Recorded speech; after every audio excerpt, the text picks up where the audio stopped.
राजस्थान में न्यायिक कर्मचारियों द्वारा की जा रही अनिश्चितकालीन हड़ताल को अवैध घोषित करते हुए कोर्ट ने सख्त रुख अपनाया है। इसके साथ ही कुछ महत्वपूर्ण निर्देश भी जारी किए हैं। हाई कोर्ट ने स्पष्ट चेतावनी दी है कि यदि कर्मचारी 28 जुलाई तक अपने कार्य पर वापस नहीं लौटते हैं तो उनके विरुद्ध ईएसएमए के तहत कार्रवाई की जा सकती है।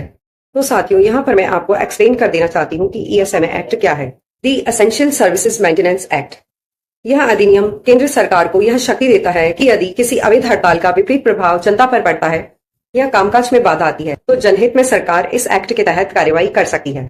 इस एक्ट में शामिल कुछ चीजें जैसे कि हड़ताल पर रोक लगाना, हड़ताल में शामिल कर्मचारियों को निलंबित या बर्खास्त करना, अवैध हड़ताल भड़काने वालों पर जुर्माना लगाना तथा हड़ताल में भाग लेने वालों को बिना वारंट के गिरफ्तार करने के आदेश देना जैसी चीजें शामिल हैं।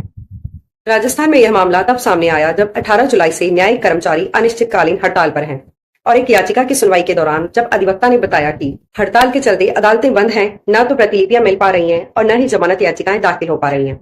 सभी मामलों की कार्यवाही स्थगित हो गई है, जिससे कि वादियों को भारी परेशानी हो रही है। इस गंभीर स्थिति को देखते हुए माननीय हाईकोर्ट ने तुरंत निर्देश जारी किए हैं और कहा है कि यदि कर्मचारी 25 जुलाई को सुबह 10 बजे तक कार्य पर नहीं लौटते हैं तो जिला न्यायाधीश को जिला कलेक्टर एवं जिला एसपी के साथ बैठक करने के निर्देश दिए गए हैं। आईटी सहायकों एवं होमगार्ड्स की मदद लेने को कहा गया है जिनकी न्यूनतम योग्यता 12वीं पास या उससे अधिक हो। जिला न्यायाधीश को बार एसोसिएशन के साथ बैठक कर यह सुनिश्चित करने को कहा गया है कि जरूरतमंद वादियों की मदद के लिए युवा अधिवक्ताओं को अस्थायी रूप से कार्य में लगाया जाए। जो भी व्यक्ति इस अस्थायी कार्य में शामिल होंगे उनकी सुरक्षा का विशेष ध्यान रखने के निर्देश भी दिए गए हैं। साथ ही बार एसोसिएशन से भी यह अनुरोध किया गया है कि वे संबंधित जिला न्यायाधीशों की सहायता करें, क्योंकि वर्तमान स्थिति में यह आवश्यक है कि यह दिखाया जा सके कि बार और बेंच न्याय के रथ के दो पहिए हैं। साथ ही जिला न्यायाधीशों को यह भी निर्देशित किया गया है कि वे उन कर्मचारियों के विरुद्ध अनुशासनात्मक कार्यवाही प्रारंभ करें जिन्होंने उनके आदेशों की अवहेलना की है।